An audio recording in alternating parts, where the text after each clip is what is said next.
So yun, magandang umaga sa inyong lahat mga kapatid. Kung nga pala si Lancero Sayona ng PSI HE1B.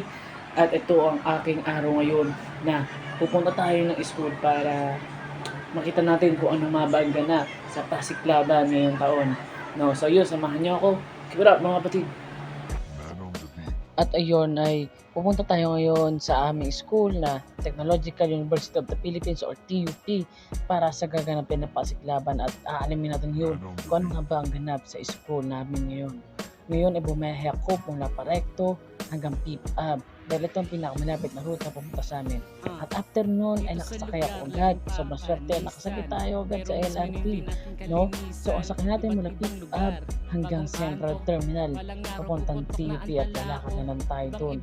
So makapansin mo na sobrang dilim ng kalangatan ngayon at di kinaasahan na uulan na yan, may hamon na. No? Makikisama ang nagbago para sa kalye. Still kumapit sa musika di bumitaw. Laging pimpin sa At after nun ay dumating na rin tayo sa Technological University of the Philippines or TUP para alamin kung ano nga ba ang kaganapan sa loob nito, sa loob na ginaganap na Pasiklaban. Mukhang nagpapapogi ako dyan pero hindi dahil ako ay naiinitan ng husto dahil sa aking kalagayan sa aking mata. Pag nawala mo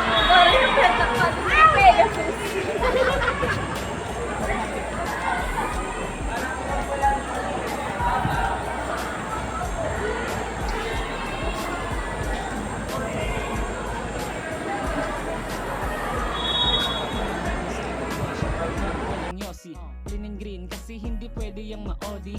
Malanin diyang pagsulpot, naka silent mode. Marabas na parabang ako ay merong chikot. Ako ay laging chill, artificial smoke. May bago na tunog, irerekta na ng record.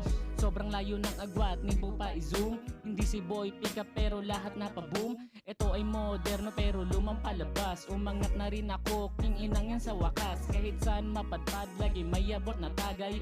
Lagi merong backup kaya hindi makakatay, ganun lang gumalaw. Dapat ay smooth, businessman kung mausap kahit hindi nakasuot. At yun, mula sa ingay mula sa labas ay nakita natin ang kaganapan sa loob ng court or gym ng TUP. At ito ay nagpapasiklaban ng dalawang panig sa pagitan ng magkabilang course sa loob ng TUP. Dito nakikita natin ang excitement ng mga tao na halatang inaabangan nila ang laban sa pagitan ng mga magkakabilang course ng TUP. No? At dito ay sobrang haba ng tensyon at sobrang lakas dahil dito ay nakasalalay ang kanilang prinsipyo o tinatawag na respeto sa loob ng school. No? Dito makikita ang sportsmanship ng bawat isa at ang kanilang passion sa paglalaro ng volleyball. Marami akong di na videohan.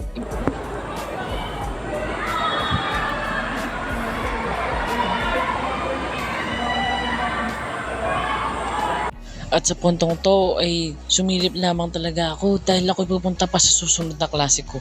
At yun, habang naglalakad ako at makikita naman sa video na ako'y init na init dahil ako'y nakapolo. Sadyang maling desisyon. Pero habang naglalakad ako ay nakikita ko ang mga taong naglalakutin at sinusulit ang intrams. No? So maraming salamat sa panonood ng aking maliit na vlog. So maraming salamat po sa panonood ng aking munting vlog. No?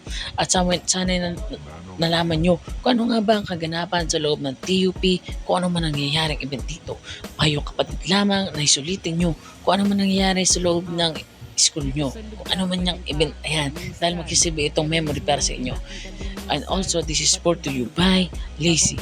You can subscribe it to YouTube channel as si Lazy lang to, and this is playing an unreleased track. Maraming salamat po ulit sa pakikinig ng aking track at panonood ng aking vlog. No, keep it up mga kapatid. Kumapit sa musika di bumitaw. Laging pimpin sa RH, laging uhaw. Kang kalaw na bansag sabit yung pangalan ko. Hindi binuhat ng iba, dala ko butot ko. Food legend ay soon magiget na. Grind na para andun na sa gate na. Ito ang ginawa ng mga batang kalye. Hindi uso pahinga rekta lagare.